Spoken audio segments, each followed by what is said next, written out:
Bonsoir à toutes et tous. On attend encore quelques secondes pour laisser à tout le monde le temps de se connecter.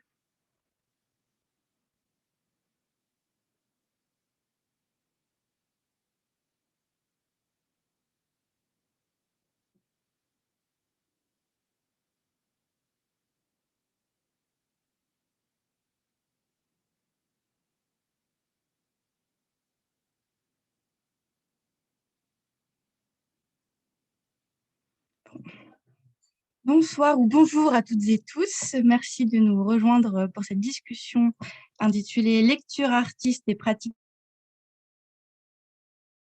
curatoriales. C'est une discussion que nous avons organisée dans le cadre de notre résidence, la résidence du collectif La Lecture artiste à l'INHA, qui s'appelle l'INHA Lab, qui a commencé pour nous au mois de mars et qui se déroule jusqu'au mois de juillet.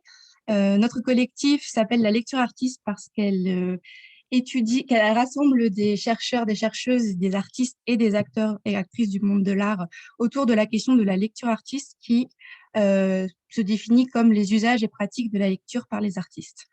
Dans le cadre de cette résidence, nous avons voulu élargir, c'est-à-dire pas forcément élargir, mais en tout cas ouvrir la discussion à des curateurs et curatrices qui sont à la fois des acteurs et actrices du monde de l'art qui côtoient la lecture artiste, qui la rassemblent parfois, qui rassemblent des lectures artistes parfois, et également qui la pratiquent au cours de l'écriture de leurs écritures d'exposition.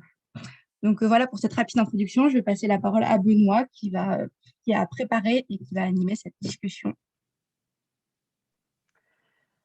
Merci, Lison, merci. Alors, effectivement, j'ai préparé des questions pour aujourd'hui. Vous allez surtout entendre, en fait, 4 curateurs et curatrices qui discuteront de leur rapport à la lecture. Lucas Morin, Arlène Bercerlio-Courtin, Léa Smith et François Piron. Alors, bonsoir à vous, toutes et tous.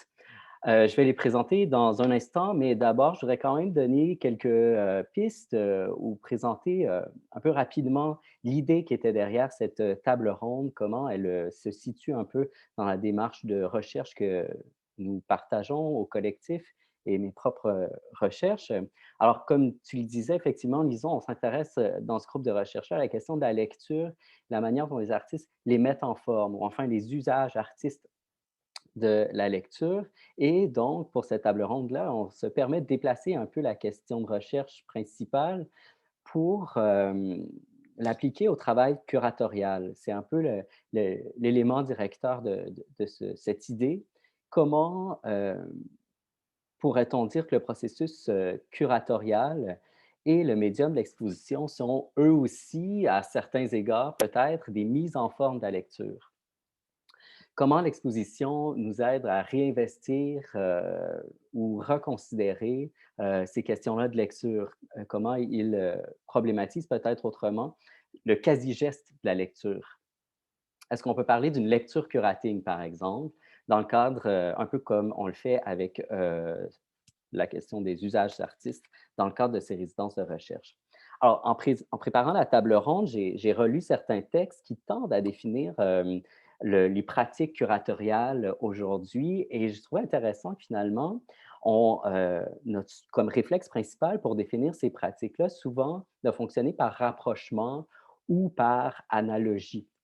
Alors, on parle d'un curateur comme d'un auteur ou comme d'un artiste. On le sait, la question fait débat.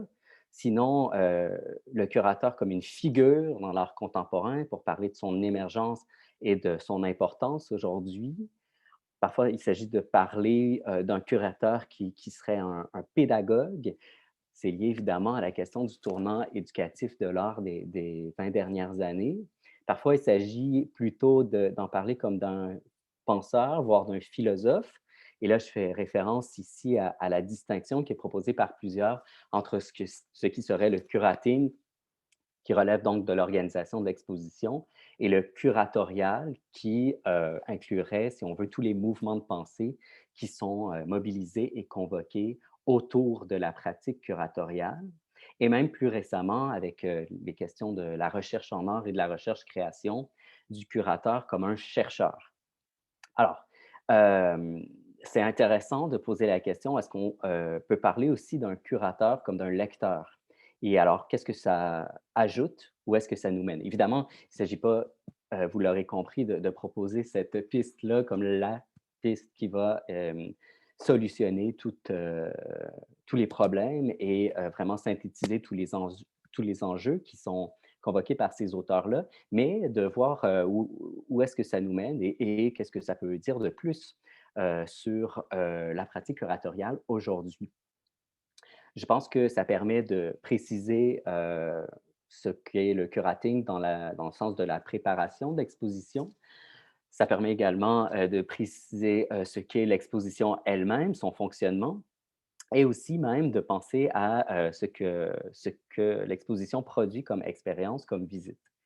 Je pense que ça peut permettre de penser le travail curatorial comme un devenir ouvert, peut-être même une coproduction, en tout cas une structure d'expérience et une fabrique de sens.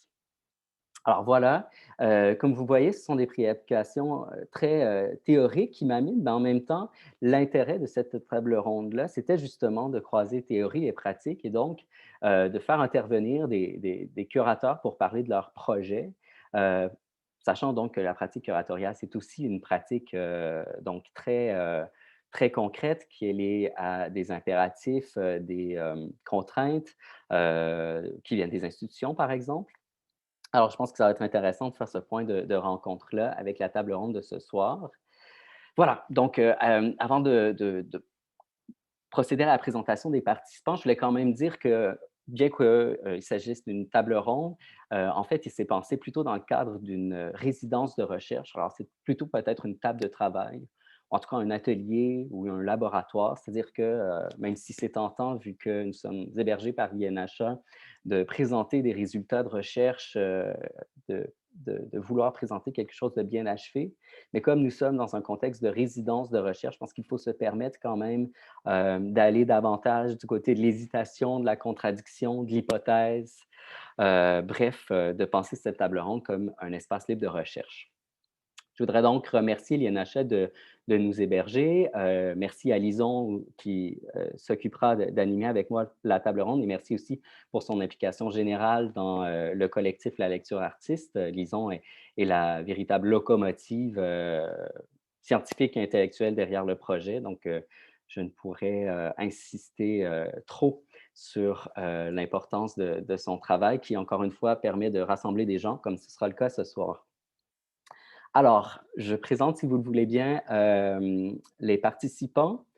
D'abord, Arlène Bercellio-Courtin, professionnelle des arts visuels, curatrice indépendante et doctorante en études américaines au Centre de recherche anglophone à l'Université Paris-Nanterre.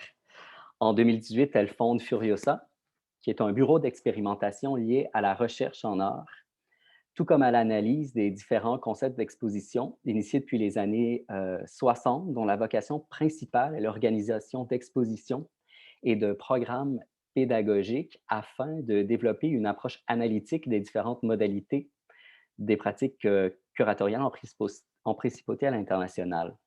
Elle a contribué à de nombreuses institutions publiques et privées, parmi lesquelles la Galerie des Galeries, Air de Paris, Channonay, la Galerie Allen, -1, la salle de bain, et contribue également à la presse spécialisée en France et en Europe. Lucas Morin, lui, il est commissaire d'exposition en art contemporain. Il développe des collaborations entre pratiques curatoriales et pratiques de recherche avec un intérêt particulier pour la manière dont les affects et les émotions convergent avec des enjeux politiques et des récits historiques. En 2021, il a rejoint l'équipe curatoriale de Jamil Art Center à Dubaï. En tant que curateur de Béton Salon, il a été commissaire d'exposition personnelle, notamment celle de Jean-Jacques de Quilliac, de Gaël Chouane, de Candice Lynn et une exposition collective intitulée Position latérale de sécurité. Il a aussi travaillé au musée Sursock d'art moderne et contemporain à Beyrouth, a été le lauréat de la Nicholas Fox Weber Curatorial Residency, du programme curatorial La Box de l'ENSA Bourges et de la résidence curatoriale Generator de 40 M-Cube à Rennes. Il est diplômé de Sciences Po Paris et de l'Université Paris-Sorbonne. Léa Bismuth est auteure, critique d'art, commissaire d'exposition et enseignante. Son travail consiste à explorer, par l'écriture, les zones d'action potentielles entre le récit littéraire et l'espace d'exposition. Elle est notamment spécialiste de la pensée de Georges Bataille et lui a consacré un cycle de recherche curatoriale intitulé La traversée des inquiétudes à la Banque de Béthune de 2016 à 2019 et un livre intitulé La besogne des images, publié aux éditions Filigrane en 2019. Elle a aussi notamment imaginé des expositions pour le musée Balzac, dont elle va nous parler, je pense, le musée de la Croix, le Bal, les rencontres d'art, le Drawing Lab, l'Urdla, les tanneries ou les nouvelles vagues du Palais de Tokyo. Elle travaille actuellement un essai sur le processus de création littérature dans le cadre d'une thèse de doctorat à l'EHESS. Et enfin, François Piron, qui est critique d'art et curateur. Il participe aux activités de la Maison d'édition Paraguay à Paris et a dirigé le programme post-diplôme international de l'École nationale supérieure des beaux-arts de Lyon de 2012 à 2020. Il fait aujourd'hui partie de l'équipe curatoriale du Palais de Tokyo à Paris. Il a été le curateur de la 5e Biennale de Rennes en 2016 et a signé plusieurs expositions, l'Esprit français contre culture 1969-1989 à la Maison Rouge, Odradek au Malmo Constal en 2018, Poésie prolétaire, Fondation d'entreprise Ricard 2019, Contrevent au Grand Café à Saint-Lazare 2019, Three Moral Tales au Malmo Constal en 2019, Anticorps au Palais de Tokyo et Absalon en 2021 à l'IFAM et au CAPC Bordeaux. Il prépare actuellement au Palais de Tokyo une exposition inspirée du livre d'Elisabeth Lebovici, Ce que le sida m'a fait, dont il va nous parler, je pense. Et il est également en train de préparer une biographie illustrée de l'écrivain Raymond Roussel en collaboration avec la galerie Daniel Buchholz à Berlin. Alors, juste avant de leur donner la parole, peut-être une petite note. Tout au long de l'événement, vous pouvez donc investir l'espace questions et réponses et inscrire vos questions. Voilà, donc à la fin de la discussion, il y aura une période qui sera animée par Lison où on prendra des questions du public et les participants y répondront. Vous pourrez aussi à ce moment-là lever la main et poser votre question directement aux participants verbalement. Alors, ce qui a été prévu, c'est que chaque participante prenne quelques minutes pour présenter certains de leurs projets, peut-être leurs projets les plus récents, et à la suite de la présentation de chacune d'elles, nous discuterons donc de certains des enjeux que j'ai rapidement soulevés en introduction. Alors voilà, peut-être que j'inviterais donc Arlène tout d'abord à prendre la parole et voilà, à présenter quelques-uns de ses projets. Bonsoir à toutes et à tous. Merci Lison pour l'organisation de cette table ronde. Merci Benoît, merci à l'INHA et à l'INHA Lab. Alors, je vais juste commencer le partage d'écran.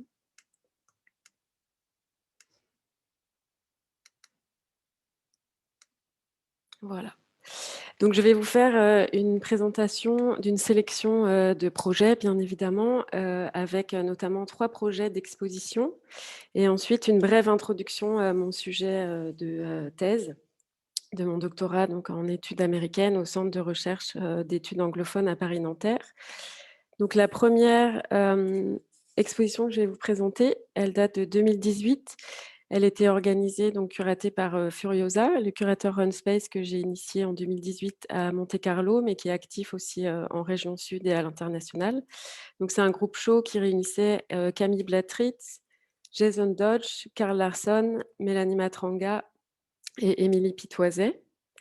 L'exposition s'appelait donc I Simply Never Get Lost in the Story, qui est un titre qui est emprunté à une conversation entre Jason Dodge, qui est donc un artiste américain qui vit à Berlin, mais qui est aussi auteur et poète et qui a une maison d'édition, et Carl Larsson, qui est un artiste et poète suédois. Et donc le point de départ, c'est vraiment, la lecture artiste, c'est-à-dire que c'est un échange autour, de la dimension littéraire, des titres, des œuvres de Jason Dodge et des rapports en fait de chacun, des 2 artistes à la littérature, avec l'idée, d'interroger voilà le statut en fait, du lecteur, de la lectrice dans l'acte même, réflexif de la lecture. Et dans ce cadre, Carl Larsson interroge, Dodge sur, sa position en fait, en tant que lecteur, et il lui répond que quand il, regarde un roman, il voit en fait surtout un container de personnages et de situations auxquels il n'a jamais accès et qui ne se perd tout simplement jamais dans l'histoire. Donc c'est le titre qui a inspiré, ce projet, dont l'idée était, véritablement d'interroger, l'exposition comme, travail d'auteur, d'autrice, la remise en question en fait aussi, de ce statut d'auteur, d'autrice, et l'acte même d'énonciation, qui sous-tend en fait, l'exposition. Donc là, vous avez, à gauche une œuvre de Carl Larsson, au premier plan une œuvre de Jason Dodge et à droite, une œuvre de Jason Dodge, et au milieu, sur le mur entre les 2 fenêtres, une œuvre de Camille Blatrix. L'œuvre qui est à droite, sur, la, boîte en carton qui est aussi, la boîte de transport, c'est une, chouette empaillée qui contient, des pierres précieuses. Et l'idée, en fait, c'était aussi à travers, ce projet d'interroger, le niveau, en fait, d'adhérence, à l'œuvre et à l'exposition, et la possibilité de construire, en fait, une forme de vraisemblance, de récit ou de narration, sur celle qui nous est offerte. Donc à la fois en tant que, visiteur, visiteuse d'une exposition, mais aussi en rapport avec, la lecture, telle que définie et interrogée par, Jason Dodge et Carl Larsson. Dans ce projet, il y avait aussi, une œuvre qui était donc, en extérieur, qui était disséminée dans les rues, de Monte-Carlo, avec ce dispositif, de poèmes inédits, qui ont été commandés, à Carl Larsson et qui étaient disposés à la fois dans des, arrêts de bus, mais aussi dans des dispositifs d'affichage public. Donc là, c'était, une autre forme en fait, de lecture qui était, interactive et interrogée. Le deuxième projet que je vais vous présenter, c'est une exposition d'un artiste, américain qui s'appelle Al Fisher, qui est une figure emblématique de la photographie, américaine, qui vit en Californie, qui est né en 1950 à Kansas City. Donc là, vous avez, un autoportrait dans son atelier pris en 78. C'est un artiste qui a énormément travaillé avec, justement la photographie et le langage, et qui était très proche d'un mouvement un peu informel, constitué par, Donnelly Phillips et Lou Thomas, qui avait aussi une maison d'édition à San Francisco qui s'appelait NFS Press.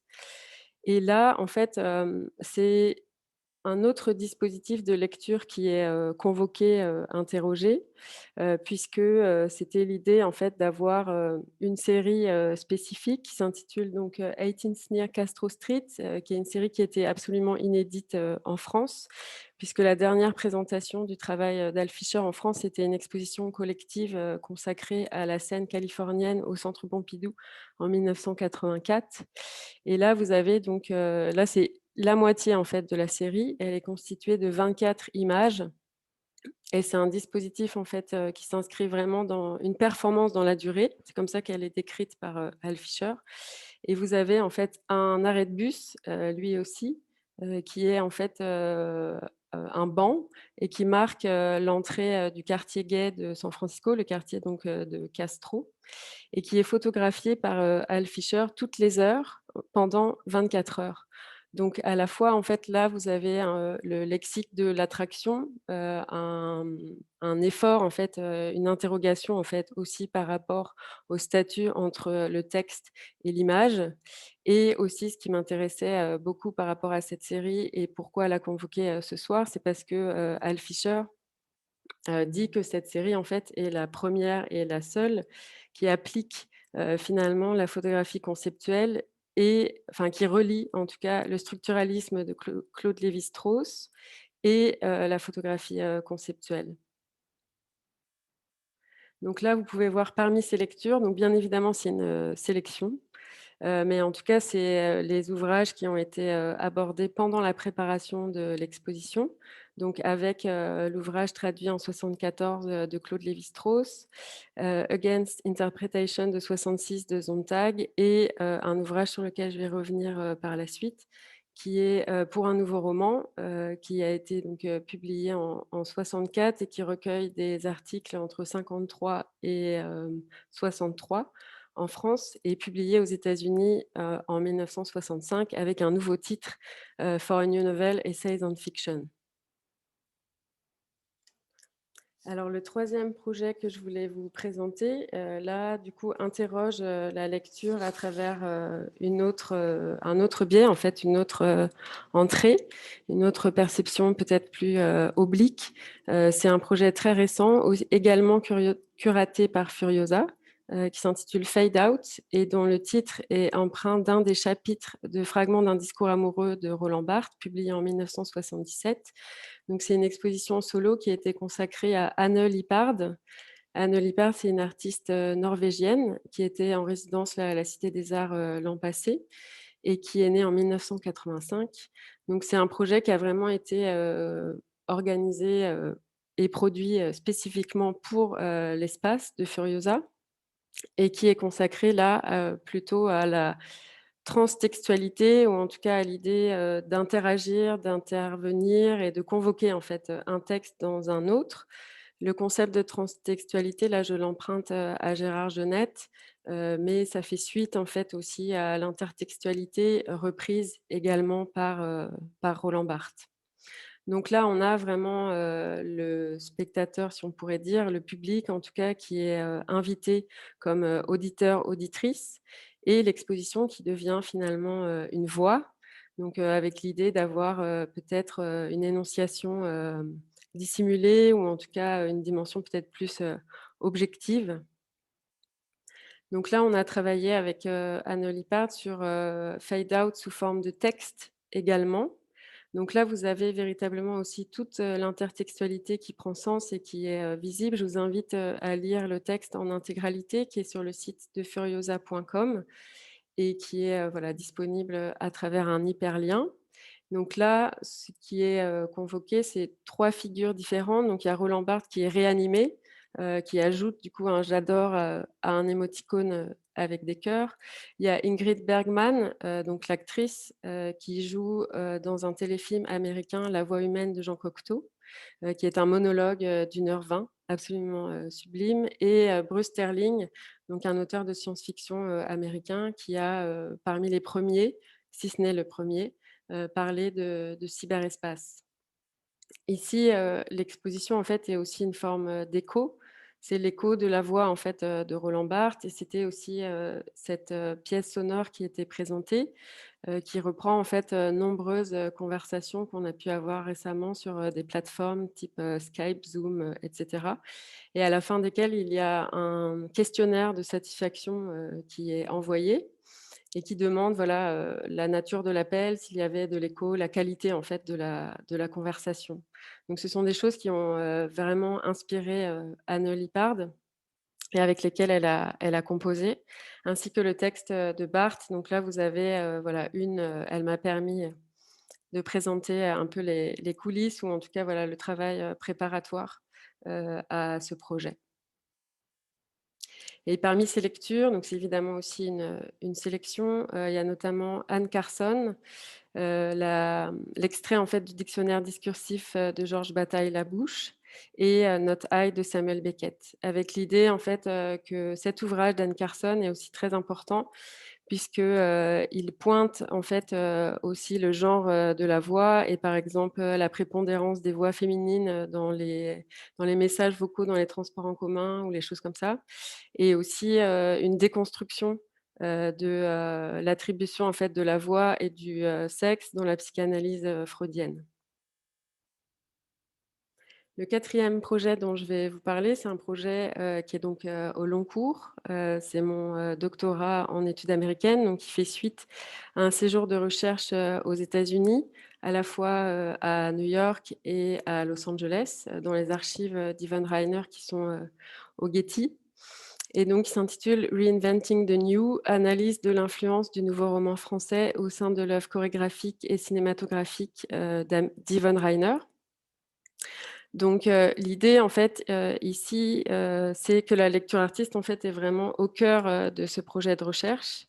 Et également, en fait, l'idée du nouveau, puisqu'il est entouré de deux guillemets. Donc, c'est à la fois le nouveau et le new. Et ce qui se perd, en fait, voire se construit, se rajoute, en fait, dans cette idée de traduction. Donc, Yvonne Rainer, c'est une figure emblématique de l'avant-garde chorégraphique nord-américaine. Elle est née en 1934 à San Francisco. Elle était notamment parmi les fondatrices du Judson Dance Theater, qui était actif entre 62 et 64. Et ce qui m'intéresse, moi, dans mon doctorat, c'est en fait sa lecture, donc vraiment son expérience personnelle d'une lecture, donc en l'occurrence pour un nouveau roman d'Alain Robbe-Grillet. Et donc, ce qui découle en fait de cette découverte, de cette expérience, et comment en fait elle va s'approprier les thèses du nouveau roman. Ici, vous avez une partie qui sera développée dans le cadre de la thèse, qui est du coup comment le nouveau roman devient le French New Novel, ou en tout cas comment l'ouvrage pour un nouveau roman devient For a New Novel Essays on Fiction, donc auquel on rajoute un sous-titre, auquel aussi l'expérience et l'épreuve peut-être de la traduction est aussi appliquée à travers le travail de Richard Howard, qui a aussi traduit Susan Sontag et Roland Barthes. Et donc la norme culturelle en fait qui se construit lors de l'importation d'un ouvrage. Alors parmi les œuvres d'Yvonne Rainer les plus influencées par l'ouvrage de Robbe-Grillet, en tout cas énoncées comme telles en 1965, mais aussi en 2019, il y a notamment voilà, Part of Some Sextet. Donc là, c'est une photo d'une répétition dans le loft de l'artiste qu'elle partageait à l'époque avec l'artiste minimaliste Robert Morris et ses camarades ou en tout cas performeurs, performeuses qui ont participé à l'expérience. C'est une chorégraphie qui est vraiment très centrée sur l'objet, les consonances et ressemblances en fait aussi entre le corps et l'objet, et avec un jeu en fait aussi sur le vertical et l'horizontal, et une dimension bien sûr d'objectivité, ou en tout cas de danse objective, en référence à la littérature objective du nouveau roman, telle que définie en tout cas par Roland Barthes. Ici, c'est donc la réécriture de l'œuvre, en tout cas une des photos de ce processus qui a eu lieu en 2019 dans le cadre d'une commission de Performa, le festival de performance new-yorkais. Et dans le cadre de cette réécriture, puisque la moitié de la partition avait disparu, Yvonne Rainer a confirmé toujours, de nouveau, en tout cas c'est la question, l'influence et l'impact de Pour un nouveau roman. Et je terminerai avec cette image, avec voilà, l'idée en fait de jouer, de composer et d'analyser, d'investiguer en fait ces consonances, disparités et ressemblances entre le nouveau et le new, avec cette nécrologie publiée dans le New York Times suite au décès d'Alain Robbe-Grillet. Très bien, merci Arlène. Déjà, on est au cœur de la question des usages de la lecture par les artistes. Merci. Avec Alors, plaisir. je passerai tout de suite la parole, si vous le voulez bien, à Lucas. Alors juste un instant, le temps de récupérer ceci. Voilà, est-ce que vous voyez bien mon écran? Oui, ça fonctionne. Ok, super. Donc, j'ai répondu à la proposition de Benoît en choisissant vraiment de pas du tout présenter quelque chose qui serait déjà fini, mais vraiment un ensemble de projets de propositions en cours que je serais ravi de discuter avec tous et toutes, et des propositions qui partent d'une question qui, on va dire, m'agite beaucoup, qui est celle de comment parler des animaux, et en particulier comment parler des animaux quand on s'intéresse à des pratiques sociales, politiques, historiques, ce qui est en général mon cas, parce que c'est vrai que voilà, quand on est confronté à un contexte d'inégalité économique criante, je sais pas, qu'est-ce qui se passe aujourd'hui, des horreurs qui se passent en Palestine, des violences policières en France ou aux États-Unis, c'est vrai que c'est très dur de débarquer en disant « Ah tiens, voilà des histoires de chats et de pigeons, super ». Voilà, c'est des choses qui sont assez dures à défendre et qui me posent question dans ma propre pratique de comment je peux arriver dans le domaine, on va dire, à la fois artistique et politique, à amener certains de ces sujets d'éléments non humains, de rapport aux animaux, de droits des animaux, dans cet ensemble de pratiques entre guillemets très, très sérieuses. Et je vais vous parler de certaines lectures qui ont pu débloquer certains de ces questionnements et de pratiques artistiques qui nourrissent mes propositions aujourd'hui. Et là, vous voyez une peinture de Candice Lynn, une artiste que vous allez retrouver beaucoup dans la présentation, qui est basée sur son chat Roger, qui est en plein milieu. J'en parlerai plus tard. Et ça commence bien, c'est bon, voilà. Donc je vais commencer par parler de deux lectures qui m'ont particulièrement, vraiment j'utiliserai le mot débloqué, parce qu'elles m'ont permis de donner un cadre à ces questions. Deux livres, désolé malheureusement en anglais, The Great Cat Massacre de l'historien américain Robert Darnton, qui s'est intéressé qui est un historien en fait, de l'édition au XVIIIe siècle, à l'époque des Lumières, et qui s'est intéressé à une histoire particulièrement incroyable de massacre de 50 chats dans une imprimerie du quartier latin, et avec cette histoire de chat qui lui paraissait absolument étrange et hors contexte, il a pu dérouler les fils d'enjeux de travail, d'inégalité sociale, de rapports de pouvoir, de rapports symboliques, qui étaient absolument incroyables et pertinents pour lui, pour analyser cette société du XVIIIe siècle. Et cette histoire, ça c'était dans les années 70, et à sa suite, il y a eu beaucoup d'historiens essentiellement, et d'historiennes essentiellement aux États-Unis, il faut le signaler, qui se sont inspirés, on va dire, de cette méthodologie de partir j'ai pas le mot objet, d'un sujet animal pour analyser des rapports, des rapports politiques essentiellement entre humains.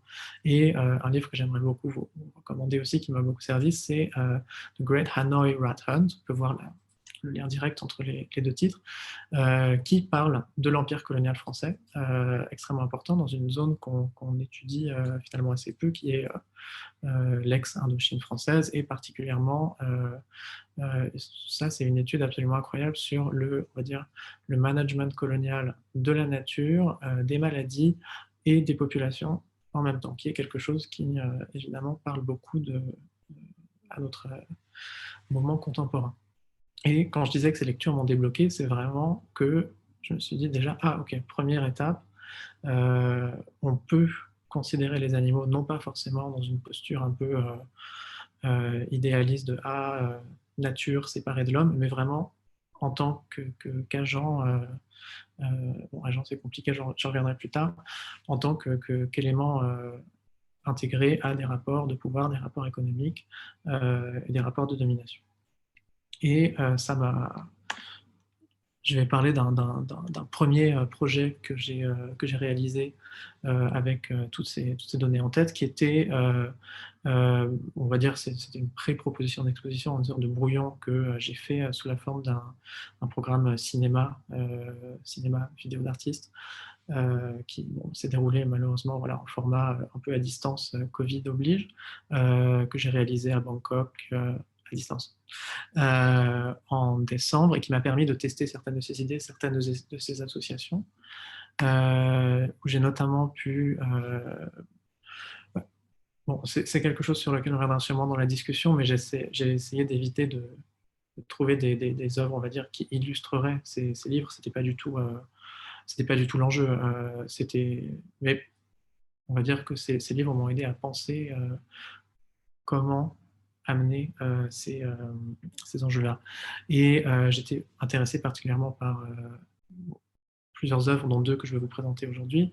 Un film qui s'appelle Ubuntu, film vidéo, de Yelena Jurecha, qui était présenté pour la première fois, je crois, en 2019 à la Biennale Contour, et qui est essentiellement 20 minutes d'une espèce d'ode plus ou moins chantée à un okapi du zoo d'Anvers qui, à travers l'histoire de l'okapi, sert à dérouler les fils de l'histoire et de l'emprise coloniale belge au Congo et du rôle des zoos, toujours actuel aujourd'hui, dans des formes de management de la nature, y compris dans les ex-pays coloniaux. Tout ça à travers, je disais, 20 minutes d'une sorte de chanson un peu délirante.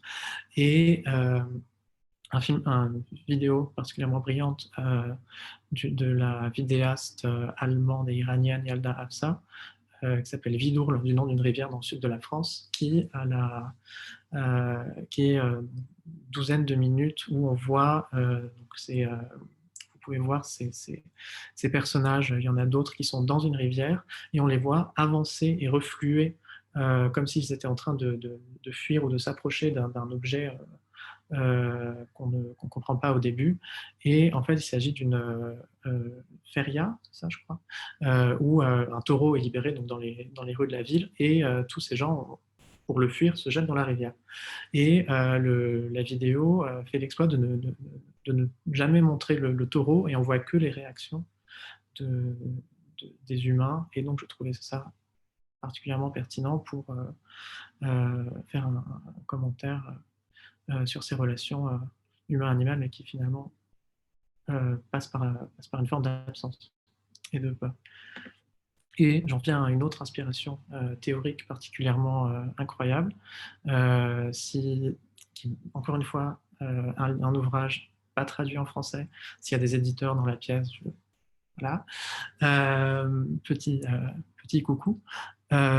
Donc c'est un auteur allemand, si je ne me trompe pas, qui s'appelle Fahim Amir, qui a écrit en allemand Schwein und Zeit, qui est une Being and Swine en anglais, qui est donc une blague complètement intraduisible sur être et temps de Heidegger.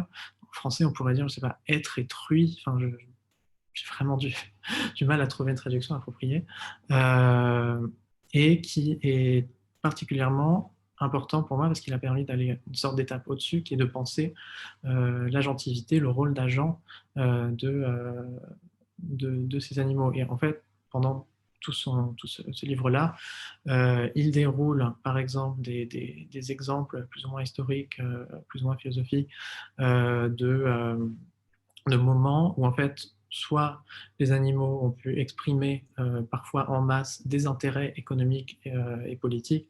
Il parle par exemple d'une forme de révolte des cochons à New York en 1830, des histoires absolument incroyables, et parle aussi de la manière dont le capitalisme tel qu'on connaît sous sa forme par exemple Fordiste s'est développé, non avec l'automobile, mais avec la massification et l'industrialisation de l'abattage des animaux dans les abattoirs de Chicago au tournant du 19e et du 20e siècle, et voilà, comment ces ramifications animales s'inscrivent dans des réseaux tout à fait politiques d'action, de résistance, puisque les animaux résistent à leur exécution de masse, et peuvent être considérés en fait comme des agents politiques, ce qui permet peut-être une troisième voie entre, on va dire, l'animal-machine ou le sujet essentialisé complètement inatteignable. Donc pour moi, c'était très porteur de potentialité. D'ailleurs, c'est l'image que vous voyez derrière moi. C'est une autre vidéo que j'ai présentée dans ce programme, dans le programme dont je vous parlais précédemment, qui s'appelle On Venus de P. Staff, artiste britannique qui vit aux États-Unis, qui accomplit la tâche incroyable de lier justement pendant 13 minutes un peu dure, beaucoup d'images justement d'exécution, d'abattage, je ne sais pas quel est le terme exact, d'animaux, avec des enjeux de corps queer, trans. Enfin, c'est complexe, difficile, c'est une œuvre assez exigeante, et c'était important pour moi de la faire figurer dans cette réflexion. Je me rends compte que je parle beaucoup, je vais sauter Yuaraki, je suis désolé pour pour lui. Mais je vous invite à découvrir cet artiste japonais tout à fait brillant. Pour aller, c'était une demande de Benoît, vers une sorte de flashback, vers un projet passé que j'ai réalisé en 2017, qui était un projet très différent puisqu'il s'agissait d'une exposition solo d'une artiste américaine qui s'appelle Candice Lynn, qui est donc celle dont j'ai montré les peintures de chats en tout début de présentation.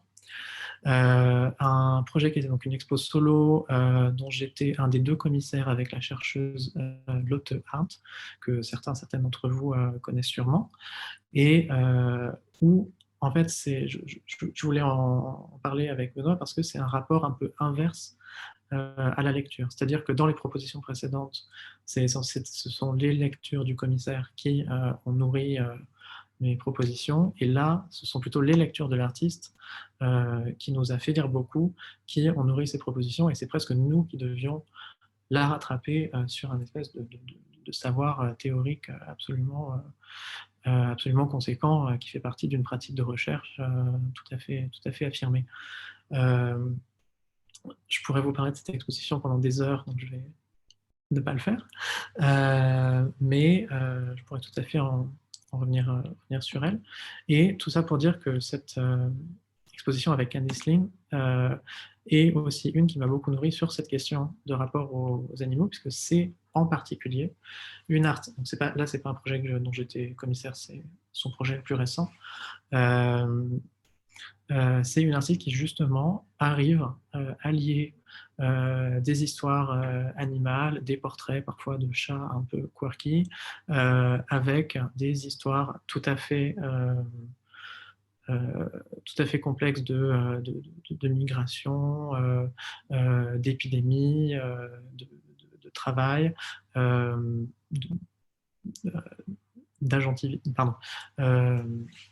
d'objets non humains qui voyagent. Bon, c'est absolument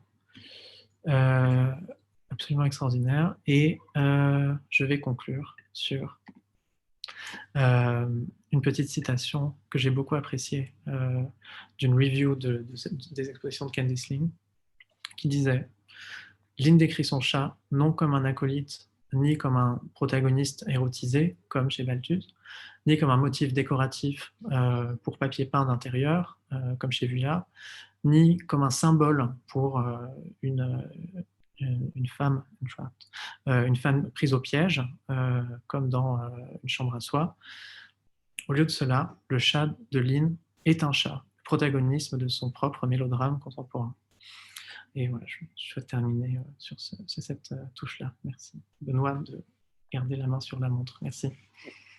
Merci, Lucas. Déjà, super intéressant. La question de la lecture a été prise un peu dans un autre sens, celui peut-être d'un accompagnement au travail curatorial, au travail de la création. Donc, déjà, les points de vue se croisent et c'est tout à fait pertinent. Alors, sans plus tarder, je donnerai la parole à François, qui fera la même chose. Micro. Voilà, bonjour à tous et à toutes, j'espère que vous m'entendez. Je crois que comme je suis le plus âgé de cette table ronde, je vais du coup prendre un peu de liberté avec la notion de projet récent. Et voilà, ta proposition, Benoît, m'a fait réfléchir à certains principes et certaines méthodologies qui ont été les miennes dans mon travail de curateur. Moi, j'ai commencé à faire des expositions il y a 20 ans. Et je n'avais pas fait de cursus artistique ni d'histoire de l'art, j'avais fait des études littéraires, donc c'est ce bagage-là et cette culture, cet environnement littéraire que j'ai sollicité et que j'ai, je crois, continué à solliciter, même si j'ai un peu complété ma culture artistique depuis. Il se trouve aussi, pour faire un peu d'histoire de l'art local, qu'au début des années 2000, j'ai rencontré un certain nombre d'artistes qui avaient à peu près mon âge, certains un petit peu plus âgés, certains un petit peu plus jeunes, qui qui n'étaient pas que français, mais qui étaient, par exemple, Ryan Gunder, ou qui étaient Raphaël Zarka, Aurélien Froment, Dora Garcia, Éric Beltrán, qui sont des artistes que voilà, on s'est accompagnés, en tout cas pendant un certain nombre d'années. C'était des artistes dont la culture était aussi largement livresque, et qui, tout au moins en France, leur travail tranchait assez nettement en fait, sur une génération précédente qui était beaucoup plus iconophile. Et avec eux, on a voilà, partagé pas mal de textes, mais aussi, je crois, une influence sur des modèles d'exposition. Et je pense notamment au modèle du cabinet de curiosité. Alors, il y a eu un livre de Patricia Falguer qui était paru en 2003, qui s'appelait Les Chambres des Merveilles. C'était un livre qui remettait tout à coup sur la table ce modèle des cabinets de curiosité, et ça a coïncidé, le cabinet en tant que dispositif à la fois spatial et narratif, destiné à l'exposition du savoir et à une transmission du savoir. Du coup, ça, je crois, assez influencé un certain nombre d'expositions qu'on a pu faire ensemble, et que ces artistes ont fait aussi tout à fait indépendamment de moi. J'ai partagé aussi mon écran pour vous montrer du coup une exposition euh, que, que la proposition de ce webinaire m'a remémoré, parce que je l'avais un petit peu oublié.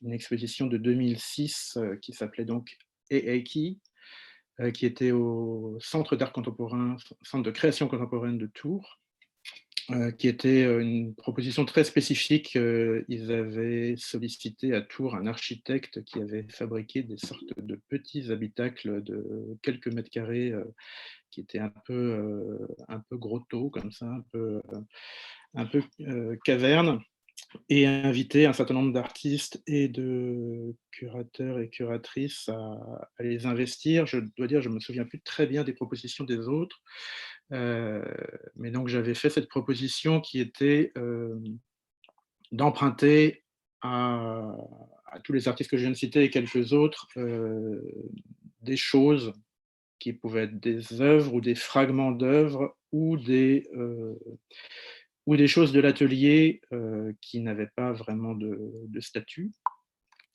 Et donc voilà, ça prenait cette forme-là. Il y avait un journal de Ryan Gander, il y avait une édition que Aurélien Froment avait réalisée à partir du catalogue de Philippe Thomas, Feu pâle, qu'il avait insolé sur son balcon. Donc il avait cette ombre de fer forgé sur la couverture, parce que la couverture de ce livre spécifiquement, elle prend très très fort le soleil. Il y avait une sorte de trousseau de clés passe-partout de Clairefontaine. Il y avait le dictionnaire des mots qu'il connaît de Pierre Joseph. Il y avait une anthologie d'histoire de Dora Garcia. Il y avait effectivement beaucoup de livres, et en tout cas beaucoup de choses qui étaient disposées non plus vraiment comme une exposition dans un sens vraiment tridimensionnel, mais beaucoup plus comme oui, une sorte de vitrine de librairie ou d'antiquariat, quelque chose qui relevait de l'étalagisme. En tout cas, c'était ça qui me plaisait beaucoup à l'époque, l'idée d'une exposition complètement en valise, que j'ai ramenée d'ailleurs avec moi dans mes bagages, et que j'ai installée tout seul. Il y avait besoin de personnes, il y avait un désir, en tout cas, de se déplacer de l'espace d'exposition et de sa spectacularité, oui, euh, vers quelque chose qui tenait davantage d'une transmission de connaissances, et en même temps quelque chose de l'ordre oui, d'un jeu un peu parodique avec une vitrine de magasin. Moi, à peu près toutes les expositions que j'ai faites, j'en ai fait une trentaine, je crois, elles ont une part liée à la littérature, que ce soit comme point de départ, par exemple l'idée d'adapter des livres. Heu, Ça, c'est une exposition que j'ai faite à peu près en même temps que celle de Tours, à la Villa Arson, avec mon camarade, Guillaume Desanges, qui était une adaptation d'un livre qui s'appelle, L'architecture de verre. C'était un livre qu'on avait trouvé un peu, par hasard, je crois. Un traité d'architecture très étrange, écrit par un écrivain allemand un peu oublié, en tout cas très peu traduit, en français, un texte de 1914. Je ne vais pas m'attarder là-dessus, mais en tout cas, l'idée d'adapter des livres en exposition, ça a démarré avec ce projet. Là, on voit une œuvre de Philippe Thomas et une œuvre de Joe Scanlan, qui étaient deux artistes qui étaient présents aussi dans l'autre exposition, Philippe Thomas par le biais d'Aurélien Froment et Scanlan par le biais d'un multiple qui avait à voir avec ces images, enfin cette image qu'on voit là, c'est-à-dire c'est une femme qui porte, qui a l'air de pleurer, mais en fait elle porte un cosmétique en forme de larme que Joe Scanlan aussi vendait comme un petit multiple qu'on pouvait acheter pour 20 $. Et donc c'est ça que j'avais montré à Tours, et là je présentais une version un peu plus spectaculaire. Ou ici, par exemple, une pièce de Rosemary Trockel qui est inspirée par le Marquis de Sade, qui est une chemise, on dirait gender neutral aujourd'hui, enfin, une chemise qui est à la fois, qui a des traits masculins et des traits féminins. Elle a des sortes de boutons de manchette qui sont plutôt liés à la chemise masculine, mais une boutonnière plutôt de chemise de femme, et elle enferme dans cette vitrine avec cette chemise une araignée qui tisse sa toile pendant toute la durée de l'exposition. Donc c'était une exposition qui prenait beaucoup de liberté avec le traité d'architecture de verre, mais qui prenait plutôt l'idée de ce livre comme un prétexte assez poétique sur la question de la transparence et de qu'est-ce qui a lieu dès lors qu'on considère la transparence comme une forme, comme une valeur qui est très intangible dans la modernité, même si on la confronte à la réalité, c'est-à-dire que la transparence en tant que valeur politique et morale est très, très facile de la battre en brèche, mais elle reste néanmoins une espèce de valeur positive. Donc l'exposition était une forme d'interrogation et de méditation. Alors, bon, peut-être que, j'espère en tout cas que François pourra finaliser sa présentation dans un second temps. Néanmoins, je voulais vous remercier beaucoup, Élison et Benoît, pour ces enjeux passionnants de la lecture artiste qui me convoquent à plus d'un titre et qui me permettent peut-être de mettre des mots sur en fait une pratique que j'ai depuis longtemps déjà et que je crois partager avec les artistes avec lesquels je travaille.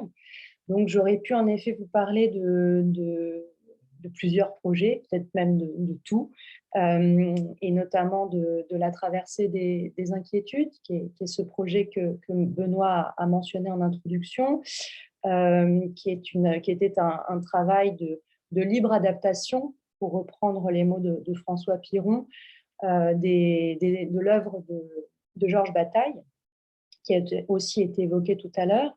Mais je ne vais pas vous parler de ce projet, j'ai envie de vous parler de choses un peu plus récentes, sur lesquelles peut-être on vacille davantage, en tout cas qui ne sont pas encore tout à fait établies, et notamment un projet que j'ai mené avec un artiste, Nicolas Boulard, qui est un projet que nous avons mené ensemble au musée Balzac, qui est le château de Saché. C'est un lieu qui est en Touraine, en France, où Balzac avait l'habitude d'aller écrire. Comme nous, on part en résidence. Lui, il allait là-bas dans ce château. Et on a décidé, suite à une résidence que nous avons nous-mêmes fait sur place, de créer une exposition à 2 voix, donc avec un artiste et une autrice, peut-être, déjà en essayant de brouiller les pistes du dispositif curatorial qui est mis en jeu, certainement, puisqu'on co-signe certaines pièces avec Nicolas, notamment une performance à 2 voix sur laquelle je vais revenir. Et même, je me suis exercée à une vidéo à partir d'un texte que j'ai écrit. Donc, l'exposition en tant que telle, je vais vous en parler sans vous en parler, mais je vais vous parler d'un livre qu'on a écrit pendant le temps de cette résidence. C'est comme un accompagnement de l'exposition. Donc, ce livre, c'est celui-ci, qui en fait est un objet qui reprend peu ou prou les 3 situations qui forment ce pluriel du titre de l'exposition. La première situation est intitulée SZ, donc là aussi pour parler de Barthes, puisque Barthes, en tant que lecteur de Balzac, a écrit dans les années 70 cet ouvrage qui s'appelle S/Z, qui reprend le personnage de Sarrasine de Balzac, qui est une nouvelle de jeunesse, qui notamment est une réflexion sur la notion de castration. Et on s'est intéressé en fait à un Balzac un peu plus marginal, en tout cas pas le Balzac de la comédie humaine, mais un Balzac plus souterrain peut-être, donc celui de Sarrasine, et celui aussi d'une nouvelle qui a peut-être échappé à la vigilance de Barthes, mais qui s'appelle Séraphita, qui met en scène un personnage parfaitement androgyne sous les traits de Séraphitus Séraphita, qui est un personnage aussi qui sera notamment incarné par Pierre Molinier dans un de ses autoportraits, qui est aussi une œuvre qu'on a décidé de montrer dans l'exposition. Il se trouve aussi que moi, en tant que lectrice de Bataille, je savais que Bataille mentionnait dans sa préface au Bleu du ciel la fameuse nouvelle Sarrasine. Et c'est sans doute cette référence-là qui a donné l'idée à Barthes par la suite d'écrire son essai SZ. Et pour l'exposition, je vais vous en parler brièvement aussi, on s'est intéressé à un ouvrage un petit peu aussi parallèle de Balzac qui s'appelle la théorie de la démarche, qu'on a essayé de traduire en termes de réflexion sur le processus artistique lui-même.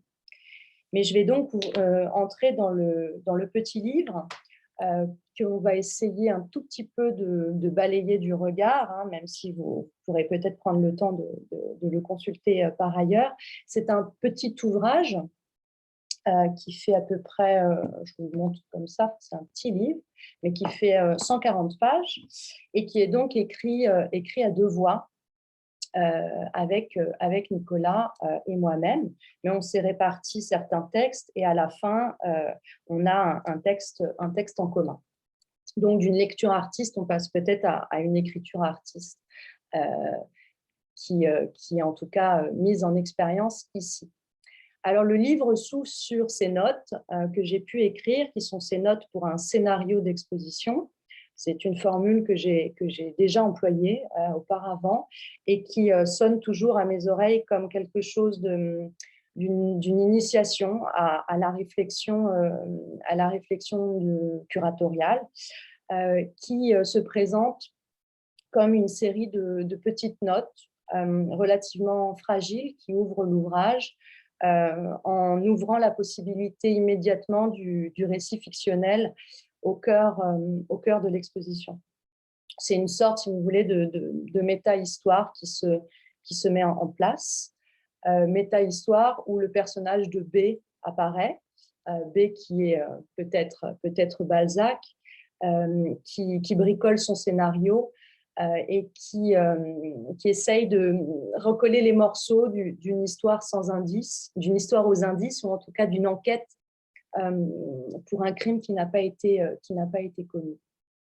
Donc le livre est truffé comme ça de pistes qui ne sont pas forcément des appels à des réponses, mais qui sont aussi une manière de ramifier certaines références.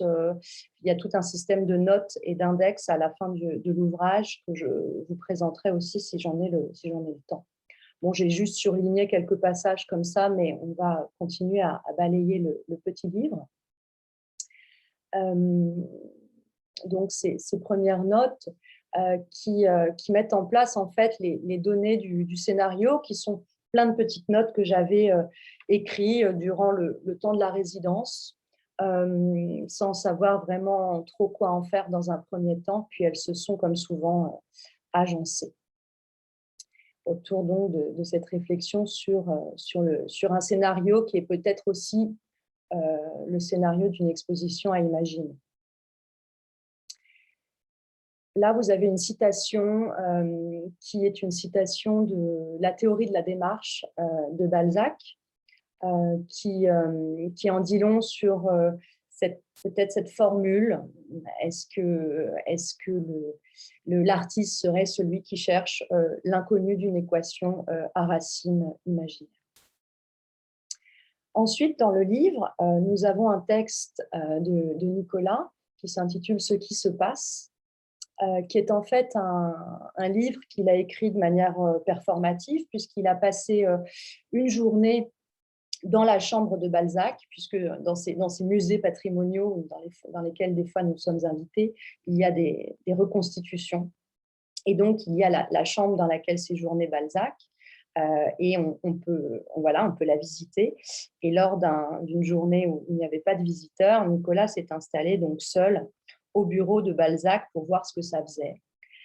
Évidemment, sans aucune volonté illustrative, mais plutôt pour se mettre en situation, procéder à des notes qui, d'ailleurs, ont nourri par l'ironie peut-être aussi certaines des pièces de l'exposition. Donc, ça met en doute peut-être le bureau même de ce personnage quand même très imposant qui est la figure d'Honoré de Balzac. Donc, je vous passe quelques extraits du texte qui sont repris dans l'exposition aussi.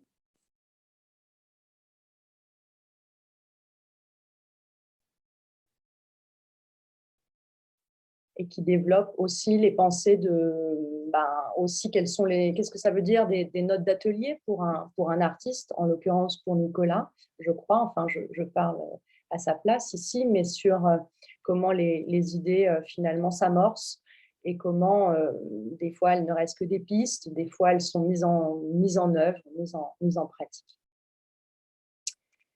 Et à la fin, on libère la chambre. Ici, c'est une image extraite d'un livre de Balzac qui s'appelle « La physiologie du mariage », où de manière complètement énigmatique apparaissent 2 pages entièrement cryptées au cœur de l'ouvrage, et c'est toujours le cas dans tous les ouvrages de la physiologie du mariage de Balzac. Donc là, on les reprend en extrait dans le livre, mais ça donne lieu à un prélèvement conceptuel que je me suis permis de faire dans l'exposition en reprenant l'une de ces pages cryptées. Mais ça dit quelque chose du processus lui-même de l'exposition. Alors, il suffirait d'avoir une idée neuve. C'est une phrase que j'emprunte à Balzac, qui est en fait un texte que j'ai écrit, peut-être un peu nouveau roman, là aussi, je ne sais pas, qui a nourri en tout cas la vidéotexte qui apparaît dans l'exposition, où je cherche à comprendre qu'est-ce qu'on peut faire dans cet endroit. Là aussi, peut-être à ma manière, je suis peut-être ironique ou en tout cas vulnérable, puisqu'il est difficile d'écrire dans un lieu chargé comme celui-là, qui a été la résidence d'écriture d'un autre avant soi. Et là aussi, ça reprend une manière de lexique, de mots croisés lors de la résidence, de personnages conceptuels, de visions, de métaphores qui ont nourri le travail. Donc, de Art and Language à Sarrazin et Zambinella, en passant par certains mots, comme le mot de virvoucher, sur lequel je reviendrai tout à l'heure. Donc, je passe sur ce texte qui est une forme de poème, hein, vous l'avez bien vu. Il y a là juste quelques phrases qui sont aussi là des prélèvements qui ont été là pendant tout le temps du travail, qui reprennent certaines phrases sans forcément citer leurs auteurs, mais ça va d'un carreau de faïence de Madame de Montespan, trouvé au château d'Oiron, à Éric Dittmann, en passant par Jacques Rivette ou Balzac. Alors voilà le fameux autoportrait, enfin plutôt la mise en scène de Pierre Molinier sous les traits de Séraphita, donc ce personnage de Balzac. Et on voit à l'arrière-plan une toile de Jouy sur un paravent, qui était un paravent qu'utilisait Molinier dans ses mises en scène intimes, et sur lequel nous avons beaucoup travaillé pour créer aussi un motif de papier peint que vous avez peut-être vu tout à l'heure, qui reprend, pour ceux qui connaissent peut-être le travail de Nicolas, un motif de Stilton, qui est une forme de roquefort anglais. Voilà. Alors voilà pour le fameux LZ qui apparaît au cœur du livre. Et enfin, donc, il n'y a pas de pas perdu, qui est donc ce texte que nous co-signons suite à cette performance dont j'ai parlé tout à l'heure très brièvement. Mais quand on est arrivé en résidence, on a décidé de faire les 24 km à pied que faisait Balzac quand il arrivait en gare de Tours pour se rendre au château de Saché, puisqu'à l'époque, il n'y avait pas de bus. Donc, il marchait à pied, puis il marchait beaucoup. Et donc, on a refait la marche en essayant de prendre un peu les petites routes et en discutant de ce qu'on était en train de faire pendant qu'on marchait. Et on a enregistré cette marche que j'ai ensuite retranscrit pour les besoins du livre. Voilà. Donc, ça reprend de manière très brute comme ça ces données scénaristiques qui sont plus de l'ordre là du documentaire finalement que du scénario de fiction. On est dans quelque chose qui est assez vulnérable là aussi. Enfin, on parlait beaucoup d'Alain Cavalier, notamment en travaillant à cette pièce, qui est donc une pièce dans le livre, mais qui est une pièce sonore dans l'exposition, puisqu'il y a la diffusion des 5 heures de marche intégrale, en intégralité, et sans aucune coupe dans l'exposition. Et donc, pour nous accompagner, sans évidemment là aussi être dans la préparation de ce geste, hein, puisqu'on n'avait rien préparé concrètement, mais pour nous accompagner, on avait la théorie de la démarche avec nous dans la poche, et ce mot de virvoucher. Virvoucher, c'est imiter les mouches, c'est marcher en virvouchant, c'est très proche de la dérive peut-être d'un Debord ou de la flânerie d'un Benjamin.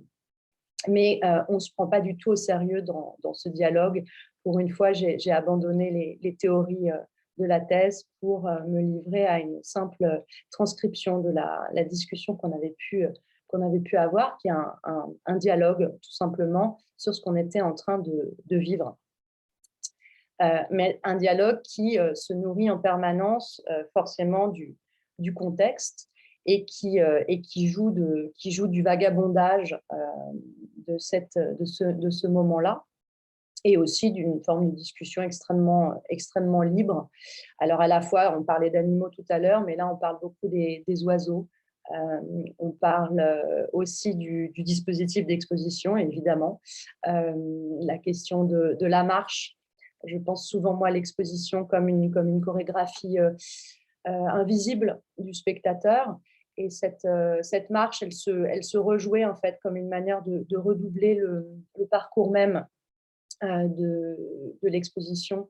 Une exposition là qui serait dans le paysage et qui serait invisible Voilà, donc tout ça et toutes les références étaient convoquées librement ici. Merci. Oui, pardon. Est-ce que Faut que j'ai je coupé? conclue ça?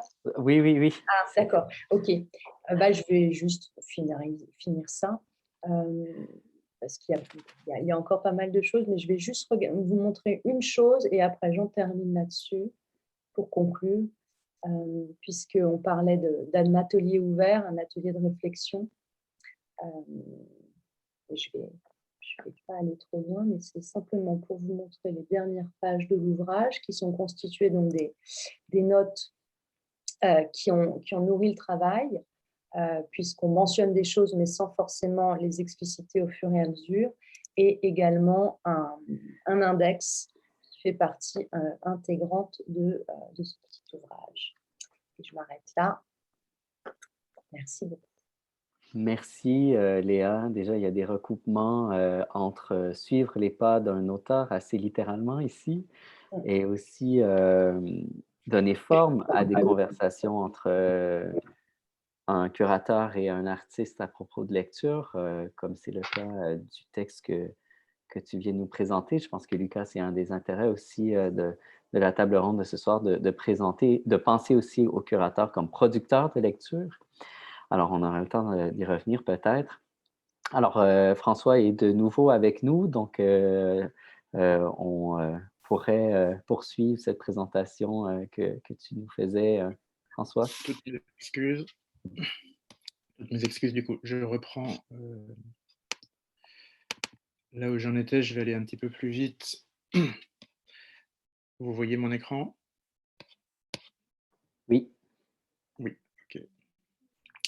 Donc voilà, je vous évoquais rapidement ces adaptations d'ouvrages littéraires.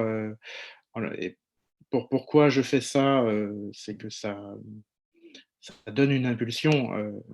En l'occurrence, cette exposition-là, elle est née d'une conversation avec la Kunsthalle de Malmö autour de l'œuvre de Judith Scott, artiste qu'on considère outsider. Et donc vous voyez une occurrence du travail. Donc on a montré un ensemble de sculptures de Judith Scott et de ses dessins, et invité à construire finalement une exposition autour de son travail.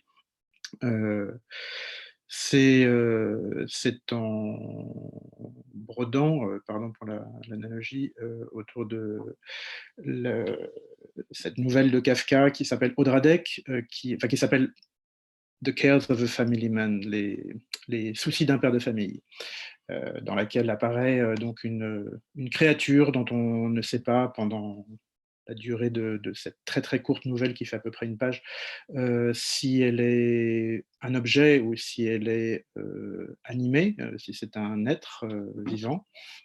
Ça m'a permis de travailler sur un ensemble de motifs et qui pouvait aller de relations entre des artistes et leur œuvre, comment certaines artistes considèrent leur travail et l'animent d'une certaine manière, ou le considèrent comme des personnes. Et puis également de travailler aussi sur un certain rapport qui est très propre à Kafka, de l'angle, de l'oblique, du cachet, ce personnage de Dradek, il est toujours caché dans les coins. Donc c'était une exposition qui était aussi pleine de coins et de recoins que j'ai dû créer dans cet espace qui n'est pas du tout un espace de coins et de recoins de la Kunsthalle de Malmö. Donc je vous montre ça très rapidement, mais par exemple, voilà, il y avait une sorte de cachette construite par Oscar Toison, qui était un cabinet de lecture pour une seule personne, qui répondait aussi, par exemple, aux cellules de Laura Lamiel, et aussi beaucoup de petites choses emballées par Hassan Sharif, qui est un artiste dont j'avais montré voilà, un certain nombre de travaux. L'adaptation des livres et puis l'adaptation des auteurs. donc ça, je ne pouvais pas m'empêcher de parler de cette partie de ma vie en fait, qui m'occupe depuis une dizaine d'années, où j'ai fait un ensemble d'expositions qui tiennent un peu du biopic et de la spéculation autour de l'écrivain Raymond Roussel. Donc il y a eu un certain nombre d'occurrences. Ça a commencé en 2011 au Reina Sofia. Il y a eu la Fondation Serralves, il y a eu le Palais de Tokyo, donc ça c'est une image du Palais de Tokyo en 2013. Et puis après, il y a eu plusieurs expositions avec la galerie Daniel Buchholz. Alors ce que je crois qui continue à m'intéresser dans cette histoire-là, c'est évidemment le mélange des genres, c'est le fait de à la fois faire un travail d'archives et d'excavation d'archives, disons plutôt objectif, un peu avec un caractère scientifique, réunir un matériel iconographique. Raymond Roussel, je ne suis pas du tout le premier à avoir travaillé sur cet écrivain. Il y a des biographies qui, je crois, ont dit vraiment l'essentiel sur sa vie. Et je ne pense pas ajouter grand-chose à ça, mais par contre, il y avait une recherche iconographique à faire qui n'avait pas été faite par ces gens qui sont plutôt du monde littéraire. Donc c'est ce à quoi je me suis attelé, de réunir toutes les occurrences du travail de Roussel et aussi de travailler sur sa postérité, en fait, sur les artistes qui se sont référés à son travail et comment ça dessine une histoire de l'art du XXe siècle. Mais je l'ai traité de manière très différente, et notamment au Palais de Tokyo, c'était beaucoup plus spéculatif, c'était même un petit peu présomptueux de ma part de me couler un peu, de faire une exposition, disons, rousselienne, avec mon idée d'un monde rousselien où les machines et les êtres communiquent d'une certaine façon. Là, on voit une installation de Mark Manders, et au fond, on voit une grande sculpture qui s'appelle Fortress of Solitude de Mike Kelly. Deux artistes dont j'avais quand même vérifié qu'ils avaient lu Roussel et que ça les avait marqués. Et puis donc des expositions qui sont plus de l'ordre de l'archive chez Daniel Buchholz, que j'accompagne aussi dans sa propre pratique de collectionneur. Donc on achète ensemble et on complète ensemble une collection rousselienne qui continue encore aujourd'hui, et c'est dans ce cadre-là qu'on va bientôt produire un ouvrage. Et donc j'en arrivais à aujourd'hui où je suis au Palais de Tokyo depuis 1 an, et le Palais de Tokyo, d'une certaine manière, j'y ai été convié pour continuer mon travail, mais d'une certaine manière, ça m'incite à questionner un peu ces lignes de travail et ces méthodologies qui ont été les miennes jusqu'à présent, en les mettant un petit peu en danger. Bon, d'une part, le Palais de Tokyo, c'est un espace qui s'adresse à un très large public, donc il faut que je prenne ça en considération. Ça n'a pas toujours été mon objectif de m'adresser à un très large public. Et puis, par ailleurs, c'est aussi un espace qui est très regardé, très scruté. Donc, il y a comme un devoir un peu accru de positionnement, je crois, de parole et de manière de faire, qui soit dans une forme de conscience politique un peu affirmée. Et donc un des projets que j'ai proposé et que je suis en train de préparer, c'est l'adaptation de nouveau d'un livre qui est le livre qu'Elisabeth Lebovici a fait paraître il y a 4 ans maintenant, Ce que le sida m'a fait. Je ne vais pas pouvoir vous dire grand-chose parce que l'exposition est prévue pour 2023 et on est en pleine élaboration, donc en complicité avec Elisabeth, mais vous dire un petit peu quand même pourquoi cette envie et qu'est-ce que ce livre me fait faire aussi. Je crois que la première chose que que je dirais, c'est une phrase qui est dans l'introduction du livre d'Elisabeth et qui donne un petit peu son ambition pour le livre, où elle dit, je synthétise un peu, elle dit: l'objectif de ce livre, c'est de ne pas faire de différence entre des choses matérielles qui sont des artefacts et des choses immatérielles qui sont des sentiments. Et donc ça, je me suis dit que ça, c'était vraiment très, très intéressant de se projeter dans cet objectif-là pour une exposition, de ne pas faire de différence entre des choses matérielles et des choses immatérielles, et surtout entre des œuvres et des sentiments. Et donc, effectivement, son livre, c'est avant tout une question de regard, de sa manière de regarder un certain nombre de travaux et de les lire aussi au filtre de son histoire.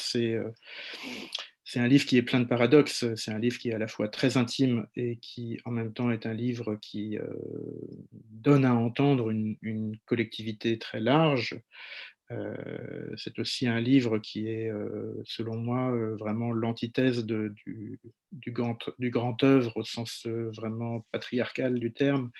C'est-à-dire c'est un recueil très fragmenté de textes qui ont été écrits à différentes périodes, qui ont été partiellement réécrits, réagencés, mis à jour, pour justement, je crois, ne pas commémorer, ne pas enterrer une histoire dans du définitif.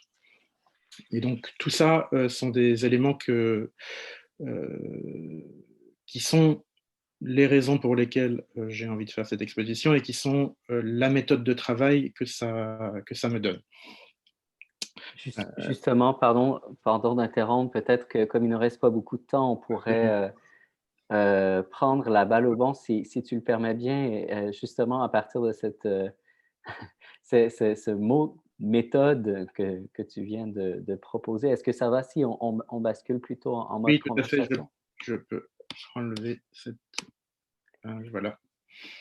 Alors voilà, bon, j'ai préparé vraiment des tonnes de questions, on pourrait en avoir pour des heures, mais fort heureusement, dans vos présentations, il y a déjà beaucoup d'enjeux qui ont été soulevés, donc je vais me permettre d'élaguer un peu pour aller à l'essentiel. Mais je pense qu'un des éléments, qui est peut-être l'élément clé qui me paraît intéressant d'approfondir, c'est cette question-là entre l'exposition et la lecture, la relation entre euh, l'exposition et les textes, la question de la zone d'influence entre les deux, comme deux pratiques, deux manières de faire, des habitudes, des paramètres qui sont différents, des possibles. La question de la rencontre, donc. Et c'est un peu ce que j'avais en tête pour la discussion, c'est d'essayer de penser, en fait, pourquoi est-ce que ces lectures-là deviennent importantes dans le travail curatorial? Qu'est-ce qu'on en fait?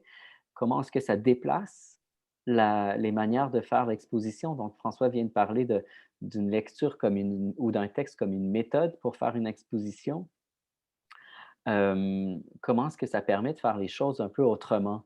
J'ai une question en chiasme, c'est-à-dire, est-ce que la littérature et les ouvrages théoriques ont quelque chose à apprendre à l'exposition, et inversement, est-ce que l'exposition permet d'offrir autre chose aux livres et à vos lectures? Donc, c'est un peu la piste générale que j'avais envie d'aborder avec vous. Par exemple, peut-être je lancerai la question à Léa. Dans une entrevue que tu avais accordée pour parler de ton travail sur Georges Bataille, tu présentais tes expositions comme une manière de réinvestir la part sensible de l'œuvre. Donc, est-ce que c'est une piste probante pour essayer de penser à ces ondes d'influence entre les lectures et l'exposition dans ton travail? Concernant le travail sur Bataille, on était vraiment dans une co-réflexion avec les artistes, c'est-à-dire que c'était un dispositif que j'avais souhaité être un dispositif d'écriture collective. Le concept d'écriture collective, je l'ai pris dans le monde du théâtre, avec cette idée d'une improvisation. Comme toutes les œuvres étaient en production pour le projet et qu'on a pu travailler pendant 3 années il y avait véritablement cette idée de ne jamais cesser finalement de rencontrer la pensée de Bataille. Et ne jamais cesser de la rencontrer, ça voulait dire en faire un usage. Et comme la valeur d'usage est un concept d'abord sadien, mais ensuite employé par Bataille, il n'y avait pas d'histoire d'illustration, il n'y avait pas d'histoire de révérence, il fallait en faire quelque chose. Et à partir de là, s'en servir pour explorer par nos propres voix ce qu'il avait à nous dire, en fait. Donc, c'était plutôt un terrain de jeu, en fait.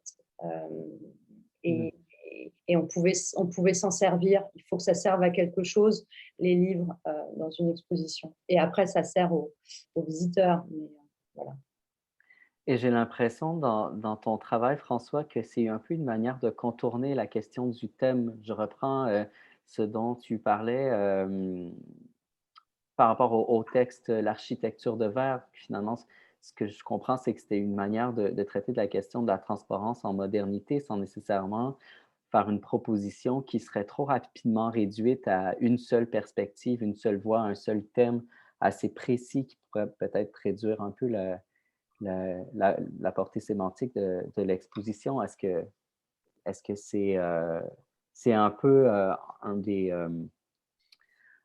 un des avantages, si on veut, de penser le travail de curating autour de la question de la lecture? Bien sûr, enfin, c'est tout le rapport de l'exposition avec la question du discours. Moi, enfin, je crois que je considère l'exposition comme un genre littéraire, d'une certaine manière, quelque chose qui serait un peu à mi-chemin entre la poésie, puisqu'il s'agit de rythme, il s'agit d'organisation de choses dans un espace, et la poésie, c'est quand même un peu ça, et c'est de l'ordre de l'essai aussi, de l'essai justement dans le sens d'un discours qui est pris dans une forme. La forme de l'essai telle que l'on définit, je ne sais pas, tous ces gens dont on a parlé aujourd'hui, Susan Sontag, Roland Barthes, etc., c'est une forme très artiste de déplier des idées à l'intérieur d'une forme. Et je crois qu'effectivement, l'exposition, c'est pas du tout c'est jamais du langage objectif. C'est pas, on n'écrit pas une phrase. C'est pas de la science. C'est assez inexplicable de savoir si une exposition a un discours juste ou pas. Il s'agit d'accrocher des choses, des images les unes à côté des autres, à quelle distance. C'est très difficile à expliquer ce qui est juste. C'est aussi très difficile à contester aussi. Ah oui, j'ai accroché aussi sur le fait que tu utilisais l'expression production de savoir, mais là, je comprends. Je pense que c'est une production de savoir dans le sens où l'essai est une production de savoir. Oui, c'est ça, et c'est une production sensible d'abord, Mhm. parce que dans une exposition, il y a des niveaux de langage, bien sûr, un titre, il y a des textes, il y a des choses qu'on peut communiquer, mais c'est subsidiaire quand même.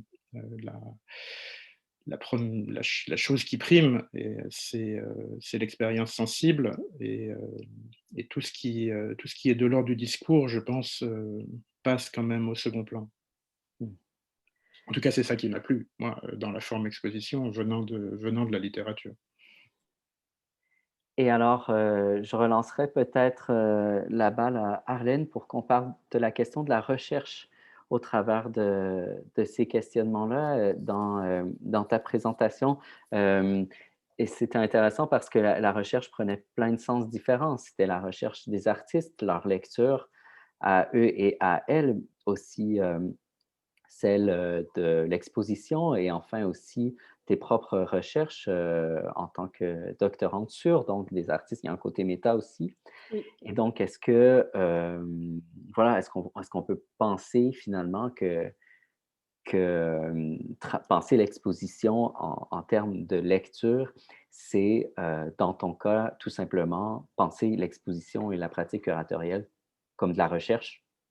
Oui, en effet, c'est vraiment un moyen de relier, de dissocier et d'associer en fait finalement mon travail de chercheuse doctorante et de chercheuse curatrice, avec l'idée en fait d'une autonomie en fait aussi de la recherche et de partager avec les artistes. Là, en l'occurrence, c'était des pensées américanistes des années 60, des auteurs-autrices pour la plupart décédés, mais les artistes avec lesquels je travaille font aussi revivre ces pensées-là, ou en tout cas s'y réfèrent à de multiples occasions. Et l'idée, c'est de créer une sorte d'hypertexte, en fait. Tout, c'est tout ensemble. En fait, c'est un nouveau corpus, c'est un nouvel index, c'est pas un nouveau vocabulaire, mais c'est une manière, en fait, aussi d'amener ce vocabulaire à l'exposition et à aujourd'hui. Et en s'inspirant, en effet, notamment de la lecture artiste par Yvonne Rainer, dans l'idée de l'impact et de l'affranchissement que ça peut mettre en place, de l'émancipation en fait aussi de l'ouvrage ou des ouvrages. Donc c'est une expérience personnelle partagée. Donc après, il y a des interprétations évidemment, ou en tout cas des divagations, des digressions.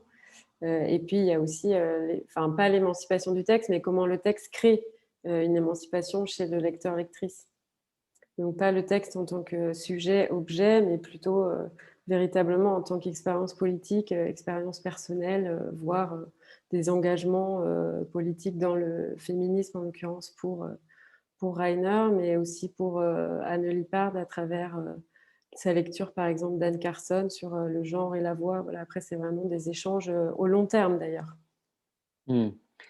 Ce qui est intéressant, c'est que donc dans ton travail, il s'agit de vraiment donner une place centrale aux lectures des artistes et de prendre les œuvres dans ce sillage-là, ce qui contourne un risque potentiel qui, je pense, inquiète ou en tout cas anime Lucas, ce risque-là de vouloir peut-être écraser, si on veut, potentiellement le travail d'un artiste ou de plusieurs artistes en intervenant après coup et en présentant notre travail dans une optique d'un ouvrage littéraire ou d'un ouvrage théorique, et donc de composer tout un dispositif sémantique autour d'une œuvre qui s'appuie et qui est davantage peut-être attentif aux lectures théoriques qu'aux œuvres elles-mêmes. Est-ce que je résume bien un peu euh, la raison pour laquelle,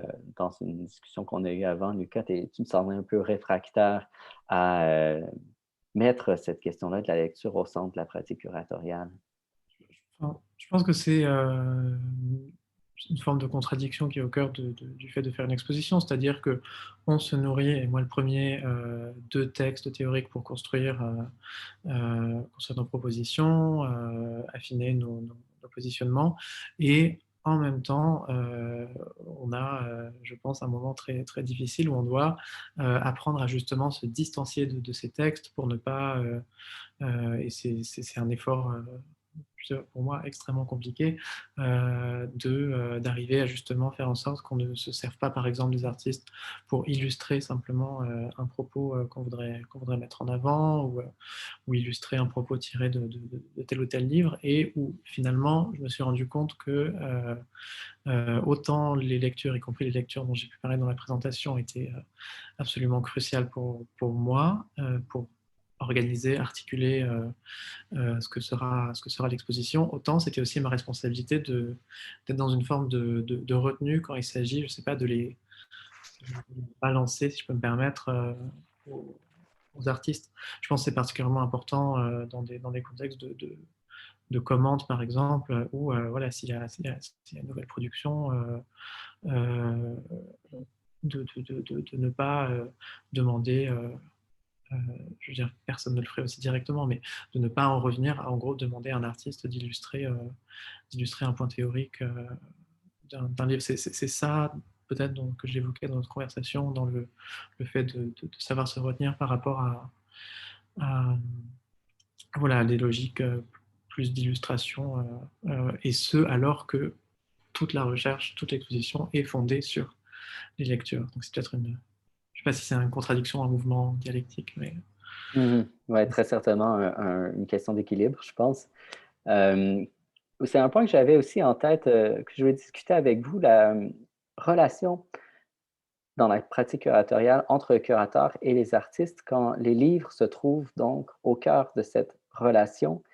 Comment ça se passe? Je poserais peut-être d'abord la question à François, qui, dans la deuxième exposition que tu as montée sur Raymond Roussel, qui porte donc davantage sur les préoccupations, sur l'art contemporain, en fait, et tu disais que tu t'étais permis un peu plus de liberté, que donc les liens entre les œuvres présentées et Raymond Roussel peut-être était peut-être moins historique que ce qui avait été présenté dans la première exposition. Donc, comment est-ce que ça s'est passé le travail avec les artistes? Effectivement, ça rejoint un peu le paradoxe dont parlait Lucas tout à l'heure, c'est-à-dire vouloir faire une exposition à partir d'un auteur et en même temps se refuser à y inviter les artistes qui ont trop littéralement répondu, et il y a beaucoup d'artistes qui ont, sur l'exemple de Roussel, hein, ce qui est celui que je connais, beaucoup d'artistes ont illustré Roussel. Je ne les en blâme pas, mais moi, ça ne m'intéresse pas. Et par contre, j'étais intéressé à des artistes dont l'univers visuel répond pour moi à l'idée que je me fais quand je lis Roussel, des paysages que je traverse en lisant ça. Donc c'est ça que je cherchais, et du coup c'est une ligne assez fine et qui peut paraître un peu frustrante pour certains, parce que je pense qu'il y a certains artistes qui attendaient, je pense très légitimement, une opportunité comme celle-ci pour justement pouvoir montrer ce que eux avaient produit d'après Roussel. Et c'était pas toujours évident, effectivement, de répondre que oui, mais justement pas. Que c'était pas cette voie-là que je voulais emprunter. Donc c'est assez difficile de pouvoir justement travailler sur quelque chose qui semble être une thématique, mais qui est en fait plutôt une ligne de fuite, qui est une forme de spéculation, et qui, c'est comme pour l'exposition sur la transparence, si j'avais accumulé des choses transparentes, je veux dire, dès la première salle, on avait compris de quoi il s'agissait, et c'était, voilà, enfin bon, ça c'est des banalités, hein, mais le rapport à un texte, il ne peut se faire que si on le prolonge. On ne peut pas simplement se contenter de prendre ce qu'il y a dedans. Je vais pas prendre la liste des artistes qui est dans le livre d'Elisabeth. Ça n'a aucun intérêt.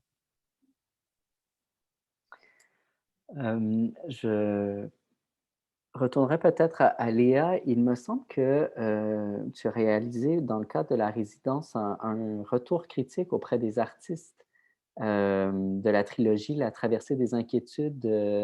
Est-ce que ça a permis de donner quelques pistes pour essayer de comprendre cette relation curateur-artiste autour de la lecture? Oui, alors en effet, c'est vrai, suite à des discussions que j'ai pu avoir avec Lison, j'ai ouvert une enquête pour vous en réécrivant donc à la trentaine d'artistes actifs de la traversée, sachant que la troisième expo s'est terminée en 2019 et la première avait eu lieu en 2016. Donc, il y a du temps qui est un peu passé quand même. J'ai reçu un certain nombre de réponses et dans ma question, c'était de leur demander en fait une page d'un de leurs livres qui leur avait été utile au moment du travail. Donc, j'ai reçu une dizaine de réponses à peu près. Pas suffisamment, je pense, encore pour en faire vraiment une étude scientifique, mais je vous les donnerai.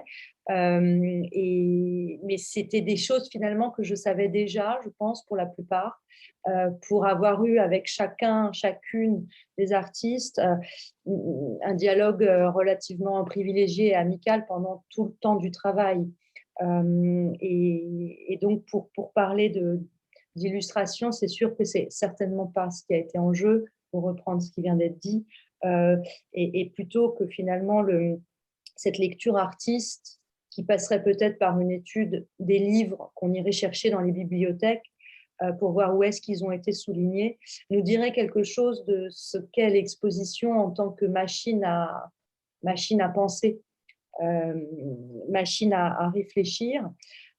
Et en cela, oui, du coup, un vrai champ d'expérience où il ne s'agit pas en effet d'être bataillien pour être dans cette expo, comme il ne s'agit pas d'être roussélien, je pense, pour être dans l'exposition de François Piron, mais plutôt d'imaginer des champs de force à l'intérieur d'une œuvre, et en sachant que l'œuvre qui va être produite là, peut-être qu'elle ne fait que traverser comme une comète un endroit peut-être de rencontre possible avec l'œuvre de bataille. Mais finalement, finalement, c'est pas tant ça qui compte, je crois. C'est plutôt que ça crée cette machine à penser là. Hmm. Et un autre point que je voulais aborder avec vous, c'est celui de l'exposition en tant que telle, comme une expérience de lecture. Est-ce que l'exposition, c'est un espace de lecture? Est-ce que vous souhaitez ou vous pensez la visite d'exposition ou le visiteur ou la visiteuse comme des lecteurs ou des lectrices qui se trouvent donc transposés dans une expérience de lecture qui est spatiale? Je poserais peut-être la question à Arlène d'abord, parce que, bon, dans la présentation, particulièrement à partir du travail de Al Fischer dont tu as parlé, dans le cadre donc du bureau d'exploration que tu as cofondé, il est question de présenter le travail d'un artiste qui, finalement, crée à partir de lectures, Susan Sontag, Claude Lévi-Strauss. Alors, comment est-ce que cette dimension-là, qui n'est pas nécessairement la plus évidente quand on regarde le travail d'un artiste, trouve sa place dans l'exposition? Est-ce que ça se fait par des dispositifs de médiation? Comment est-ce que ces enjeux-là qui sont centraux dans le travail de cet artiste-là trouve sa place et quelle importance ces enjeux-là doivent avoir selon toi? Là, par exemple, pour l'exposition d'Al Fischer, c'était une case study vraiment spécifique, c'est-à-dire que, étant donné qu'il y a 24 images et c'était séparé du coup en deux murs de 12 images, il y avait vraiment l'idée d'avoir une seule ligne à suivre pour avoir la narration, en tout cas des 24 heures, dans l'ordre.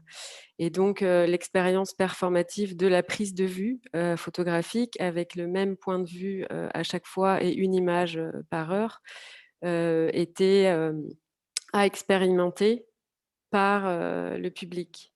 Donc là, c'est l'accrochage même qui induit un dispositif réflexif de lecture, voire performatif.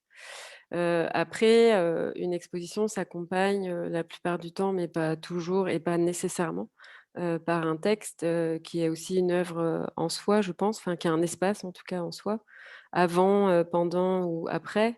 Donc je pense que ça accompagne de toute manière l'acte d'énonciation et peut-être l'échec de l'objectivité, je ne sais pas, de l'exposition. Après, je crois pas. Enfin, pour moi, là, c'était aussi une sélection dans le cadre de notre échange ce soir, mais c'est pas nécessaire et enfin, central dans tous mes projets de recherche. Disons que là, Al Fischer, c'était plus le structuralisme et la photographie conceptuelle, et du coup, un niveau d'égalité, en tout cas une tentative d'égalité entre texte et image, et entre pouvoir descriptif et pouvoir illustratif. Donc, la lecture, du coup, s'impose dans ce cas. Mhm. J'ai l'impression au fil du travail curatorial qui est fait particulièrement lorsque on s'intéresse à des artistes comme ça qui travaillent beaucoup la question de la lecture, j'ai l'impression que la tentation est très, très grande de basculer soi-même dans un espace d'écriture et donc de d'offrir la lecture en relais de cette façon-là. C'est un peu un point que je pense, Lucas, t'est cher. En fait, j'ai l'impression que dans l'expérience, par exemple, que tu as eue à Béton Salon avec Lotte Art, il a été quand même question de donner beaucoup d'importance au catalogue qui presque prolonge l'exposition dans un autre espace de lecture, celui-là assez littéral, avec ce reader-là, ce reader-là. Est-ce que tu peux nous en parler? Bien sûr, donc Benoît fait référence à l'exposition dont j'ai la pression qui était donc cette expo solo de l'artiste américaine Candice Lynn à Béton Salon en 2017, expo a voyagé ensuite à France, Logan Center de l'Université de Chicago. Il y a eu même 2 prolongements puisque donc, on a fait d'abord pour l'exposition de Béton Salon un format d'une 60aine de pages bilingue qui se voulait être un petit reader de l'exposition, et ensuite l'Université de Chicago avec ses presses universitaires incroyables, a pu réaliser un format plus catalogue qui est absolument fascinant, qui est sorti l'année dernière.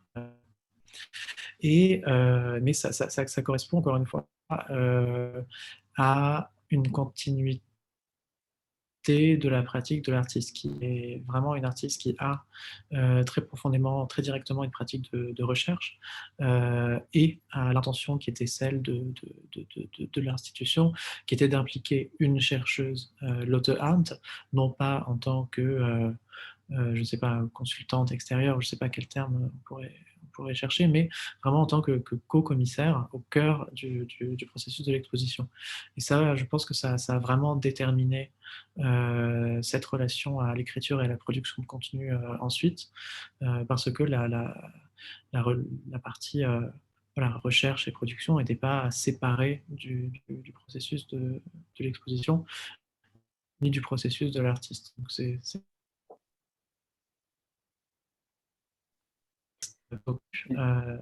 mais je ne sais pas si tu veux rebondir là-dessus. Oui, oui. Oui, peut-être que j'oserais un croisement, mais là, c'est peut-être un peu gauche, vous me le direz. Mais j'ai l'impression qu'en fait, depuis tout à l'heure, on parle de... J'aurais utilisé l'expression aller-retour, mais peut-être qu'il s'agit davantage d'une forme de déambulation. Et là, je fais peut-être une sorte d'écho à ton travail, Léa, et à ce que tu as fait avec la théorie de la démarche. J'ai l'impression qu'il y a quelque chose comme un mouvement entre des lectures, des œuvres visuelles, des personnes, et que le travail d'écriture vient en quelque sorte à la fois donner une forme à ce mouvement-là, mais en même temps, déjà, comme il est question de lecture, c'est une occasion de le poursuivre, ce même mouvement-là. La question de la déambulation, je pense que est importante dans ton travail et permet de faire le lien entre l'exposition et la lecture, non? Oui, c'est vraiment intéressant, et j'essayais de réfléchir à ta question sur est-ce que le spectateur est lecteur. Et en fait, il y a deux modèles qui me sont venus en tête. Un modèle chorégraphique que j'ai tout à l'heure employé déjà, à savoir que le spectateur est peut-être un danseur qui crée un parcours invisible, une chorégraphie invisible, et que chaque exposition, je pense, chaque parcours individuel de spectateur est absolument irreproduisible et absolument unique. Donc, ça, c'est une donnée déjà, cette chorégraphie invisible et unique. Et de l'autre côté, du côté du spectateur, je crois qu'il y a une stratégie de montage qui, là, évidemment, évoque le modèle cinématographique ou le modèle du rêveur. Le montage étant un montage, là aussi, absolument unique entre des sensations, des visions et du sens qui s'introduit là, pas forcément où on croit. Donc, c'est à la fois le montage entre les œuvres elles-mêmes, un display simple, mais au-delà de ça, tout ce qui nous échappe au moment du montage en tant que tel, à savoir le montage que va faire le spectateur dans sa tête. Et en troisième lieu, si le spectateur est lecteur, c'est qu'il fait une opération. Et une opération de lecture, c'est forcément une transformation du sujet, je crois. Et là, on peut être proustien si on veut, mais en tout cas, il y a une modification. Donc, c'est peut-être ce qu'on peut espérer d'une bonne exposition. Enfin, moi, c'est pour ça que j'ai eu envie de faire des expositions. C'est parce que j'ai été modifiée par des expositions avant d'en faire moi-même, et que ça donne envie d'écrire. Donc, en effet, ça donne envie d'écrire et ça continue et ça donne envie de marcher parce qu'en fait, ça marche ensemble, tout ça. Voilà. Ouais. Très bien, merci. J'avais aussi noté, pensé à une sorte de redéfinition du travail curatorial à partir de la lecture, mais c'est définitivement trop ambitieux pour le temps qui nous reste. Nous avons par contre des questions du public, alors peut-être que là, j'interpellerai Lison pour qu'elle prenne le relais avant que je conclue. Oui, nous avons 2 questions de Gabriel Tremblay, donc je vous les lis toutes les 2 et vous choisirez laquelle vous avez envie de répondre ou aux 2. Transposition, illustration, circulation, dynamique paradoxale, etc. À partir de ce nuage de mots dont il a été question aujourd'hui, pourrait-on penser la relation entre les pratiques curatoriales et la lecture en termes d'intermédialité, de relations intermédiales? La deuxième question est: avez-vous rencontré auprès d'artistes que vous avez côtoyés une forme de résistance face à l'idée de la lecture, voire face à l'importance que vous accordez à la théorie dans votre travail?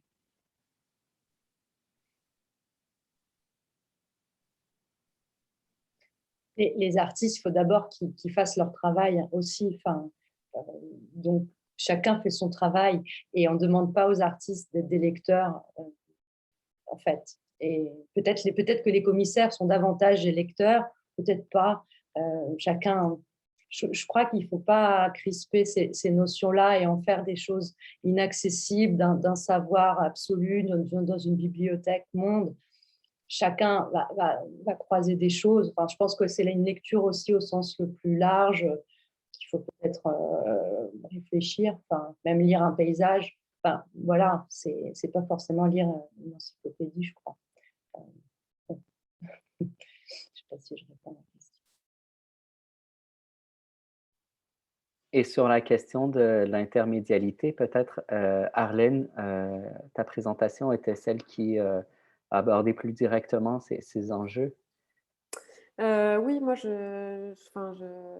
j'adhère en effet à cette alors intermédialité ou intertextualité ou transtextualité, c'est-à-dire l'idée d'aller au-delà en fait, du texte de manière horizontale et communautaire. Je pense que c'est aussi plutôt l'idée d'une communauté de lecteurs-lectrices, en fait. Moi, c'est ça qui m'intéresse dans tous ces partages avec les artistes avec lesquels je travaille ou les œuvres sur lesquelles je travaille et je fais mes recherches. Et après, c'est l'idée de faire texte commun, que ça devienne en fait une voix, peut-être pas une parole, mais plutôt une voix en fait, collective. Donc, parce que je ne sais pas après comment là c'est défini intermédialité, si c'est par rapport au médium, aux médias ou si c'est l'idée du collectif. Mais en tout cas, c'est des choses qui font écho, oui, très certainement. Alors, je pense que c'est intéressant peut-être de conclure sur cette question-là de la communauté, penser la lecture ou faire usage de la lecture pour penser aux pratiques curatoriales. C'est peut-être ça, justement, faire communauté. J'ai en tête peut-être le fantasme de faire une sorte de typologie de toutes les rencontres et tous les rapports que la lecture et le travail curatorial ont été convoqués pendant la rencontre. Bon, que ce soit question de méthode, que ce soit rendre hommage, surtout pas illustrer, la question de la recherche, la question aussi d'un devenir sensible du texte à travers l'exposition, de contourner le côté un peu pointu du thème, peut-être aussi les questions politiques dont on a finalement peu parlé, mais de penser la lecture comme une voie pour politiser nos pratiques, notre travail et celui des artistes. enfin, plusieurs pistes ont été abordées et donc j'espère que c'est le début de tout un champ de recherche sur la question. Très certainement, on aura prouvé aujourd'hui qu'il y a beaucoup de choses à dire sur la question. Alors, franchement, je vous remercie beaucoup pour votre participation, pour vos présentations qui ont été très riches et qui ont vraiment donné une bonne idée de votre travail. Ça a été sympathique de les voir se croiser dans cet événement-là. Franchement, je vous remercie beaucoup. Merci. Merci, Benoît. Et merci beaucoup à toi, Benoît. Merci d'avoir animé cette discussion et d'avoir fait ressortir aussi des lignes communes et directrices et qui pourraient aussi être le début de chantier à continuer, comme tu le disais. Donc voilà, merci à vous quatre, Léa, Lucas, François, Hélène. Et merci à Liane Achat de nous accueillir en résidence et de nous avoir prêté leur compte Zoom pour ce soir. Cette vidéo sera disponible sur YouTube dans quelques temps. Je vous invite à visiter la page YouTube de Liane Achat pour la revoir ou la revoir. Merci beaucoup à tout le monde. Merci. Merci, Lison. Merci. Merci à vous.